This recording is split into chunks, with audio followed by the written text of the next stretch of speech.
Digital payment કરતા લોકો માટે રાહતના સમાચાર। હવે યુપીઆઈ અથવા ઓનલાઈન ફ્રોડના ભોગ બનનારા પાત્ર ગ્રાહકોને 25,000 સુધીનું વળતર મળી શકે છે। જોકે તેના માટે કેટલીક મહત્વની શરતોનું પાલન કરવું પડશે। ભારતીય રિઝર્વ બેંક એટલે કે આરબીઆઈએ ઓનલાઈન ફ્રોડના વધતા બનાવોને ધ્યાનમાં રાખીને નવી વળતર વ્યવસ્થા તૈયાર કરવામાં આવી છે।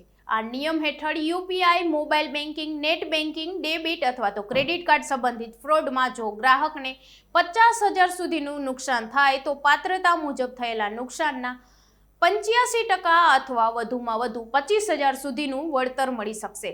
જો કે આ સુવિધાનો લાભ લેવા માટે ફ્રોડ થયાના 5 દિવસની અંદર બેંકમાં ફરિયાદ નોંધાવવી ફરજિયાત રહેશે। સાથે જ સાયબર હેલ્પલાઇન 1930 અને નેશનલ સાયબર ક્રાઇમ પોર્ટલ પર પણ ફરિયાદ કરવાનું સૂચન કરવામાં આવ્યું છે। આરબીઆઈના જણાવ્યા અનુસાર આ નવી વ્યવસ્થા 1 જાન્યુઆરી 2027થી સમગ્ર દેશમાં અમલમાં આવશે।